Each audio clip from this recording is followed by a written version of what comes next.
કમોસમી માવઠાના મારથી ખેતી પાકો તબાહ થયા છે। મંત્રી શ્રી માનનીય ઉપમુખ્યમંત્રી શ્રી હર્ષભાઈની અગવાઈમાં રાજ્યના મંત્રીઓની ગઈકાલે બેઠક પણ થઈ। જે પ્રકારે આ વરસાદનો કહેર રાત્રે આવ્યું એમ જોઈ લીધું, એમાં ડીસીએસ સ્થિત કરવું છે એવું છે ને, એનો ઓર્ડર કરાઈને આજ ગઈકાલે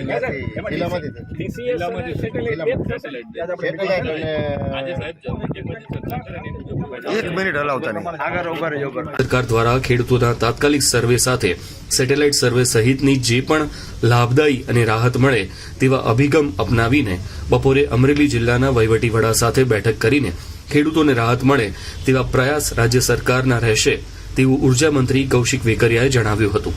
ખાસ કરીને રાજ્યના આદરણીય મુખ્યમંત્રી ભૂપેન્દ્રભાઈ પટેલ સાહેબ, નાયબ મુખ્યમંત્રી આદરણીય હર્ષભાઈ અને જીતુભાઈ વાઘાણી સાહેબ સાથે કાલે બેઠક થઈ। સરકારે 5 જેટલા મંત્રીઓને વિસ્તારવાઇઝ જવાબદારી સોંપી છે। જે રીતે કમોસમી વરસાદના કારણે ખેડૂતોને ખૂબ મોટા પ્રમાણમાં નુકસાન થયું છે। અત્યારે સાવરકુંડલા તાલુકાના ઝાબાળ, આંબડી અને લુવારાની સીમ વચ્ચે અમે ઊભા છીએ અને ખેડૂતોને જે નુકસાન થયું છે એ પ્રકારે એનું સર્વે થાય, તાત્કાલિક ધોરણે સર્વે કરી અને ખેડૂતોને મદદ કરવા માટે રાજ્ય સરકાર દ્વારા ખાસ કરીને ખૂબ સારી રીતે થઈ શકે એ પ્રકારે આદરણીય મુખ્યમંત્રી સાહેબના પ્રયાસો છે। એના કારણે આજે સર્વે માટે બધા જ ગામડા વિસ્તાર અલગ અલગ જવાના છે। ત્યારબાદ કલેક્ટર જોડે મિટિંગ પણ રાખવાના છે અને અધિકારીઓને સૂચના આપીને તાત્કાલિક સર્વે કરી અને ખેડૂતો માટે જે મોટી મુસીબત ખેડૂતો માટે આવી પડી છે એમાં સરકાર 100% મદદ કરશે। ખાસ કરીને આજે અત્યારે અમે જોવા બધે રાઉન્ડમાં પણ નીકળ્યા છીએ। આજે બપોરે કલેક્ટર સાથે મિટિંગ અધિકારીઓ સાથે રાખી છે, જેટલું બને એટલું ઝડપી એમનું થાય એ પ્રકારે પ્રયત્ન। અત્યારે તમે જોઈ રહ્યા મગફળી અને કપાસમાં અત્યારે નુકસાન છે, જે પણ પાકો છે એમાં મોટા પ્રમાણમાં નુકસાન જોવા મળી રહ્યું છે। અમરેલી જિલ્લામાં સાવરકુંડલા પંથકમાં ખેતી પાકો નષ્ટ થયા હોય ને રાજ્ય સરકાર ખેડૂતોના હિતમાં નિર્ણય લેશે તેવું ધારાસભ્ય મહેશ કસવાળાએ જણાવ્યું હતું। સતત 4 દિવસથી રાજ્યના મોટા ભાગની અંદર કુદરતનો કહેર પણ કહી શકાય એવો વરસાદ સતત કમોસમી ચાલુ છે। ખાસ કરીને ગઈકાલે જે પ્રકારે રજૂઆતો મળી, સ્થિતિની ગંભીરતા સરકારે પણ જોઈ અને માનનીય મુખ્યમંત્રીશ્રીએ તાત્કાલિક મંત્રીશ્રીઓ સાથે બેઠક કરી।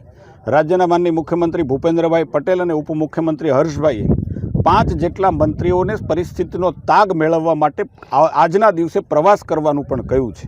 હું એમ માનું છું કે જે પ્રકારે ખેડૂતોના મોઢામાં આવેલો કોળિયો કુદરતના કહેરમાં છીનવાયો છે, એમની મહેનત 4 મહિનાની મહેનત પાણીમાં ગઈ છે અને આજે જોઈએ તો કપાસ છે, ડુંગળી છે અને મગફળી લગભગ પાક છે એ નાશવંત થયો છે। ત્યારે અમે સરકારને વિનંતી પણ કરી હતી અને સરકારે મનસા પણ બતાવી છે, સરકારે ઈચ્છાશક્તિ પણ બતાવી છે કે ખેડૂતને જે રીતે મદદ થઈ શકે, વધારેમાં વધારે મદદ કેવી રીતે થઈ શકે એ પ્રકારે સરકારે આ કાર્યવાહીની શરૂઆત તાત્કાલિક કરી પણ છે। અમારી સરકારને વિનંતી પણ છે કે જે રીતે ભૂતકાળની અંદર પણ જ્યારે જગતનો તાત સંકટમાં આવ્યો છે, કિસાન જ્યારે સંકટમાં આવ્યો છે ત્યારે ભારતીય જનતા પાર્ટીની સરકારે વખતો વખત મદદ કરી છે। આ વખતે પણ વ્યાપક પ્રમાણમાં ખેડૂતોને નુકસાન છે, એટલે કોઈ પણ જાતના ગામડાઓને બાકાત રાખ્યા વગર, કોઈ પણ સર્વે કર્યા વગર અથવા તો સર્વે કરાય તો ડિજિટલ સર્વે અથવા તો સેટેલાઇટના આધારે સર્વે કરી અને તાત્કાલિક ખેડૂતોને ઝડપથી મદદ થાય એના માટે અમારી વિનંતી છે ને એના માટે જ મંત્રીશ્રીઓ પરિસ્થિતિનો તાગ મેળવવા માટે આજે મેદાનની અંદર આવ્યા છે। ખુદ રાજ્યની માનનીય મંત્રીશ્રી કૌશિકભાઈ પણ આજે ખેતરોની મુલાકાત લઈ રહ્યા છે। માંડવીના પાથરા કેવી રીતે તણાયા છે, કપાસનો ફાલ કેવી રીતે ખેર્યો છે, ડુંગળીના ખેતરો કેવી રીતે ડૂબ્યા છે। હું એમ માનું છું કે અધિકારીઓની ટીમ સાથે મંત્રીશ્રી પણ આજે છે અને હું ચોક્કસ મને ભરોસો છે કે જે પ્રકારે ભૂતકાળની અંદર રાજ્ય સરકારે ખેડૂતોના માટે નિર્ણય લીધા છે એવો જ નિર્ણય આ વખતે પણ માનવીય આધારે લેશે, મને સંપૂર્ણ સરકાર ઉપર ભરોસો છે।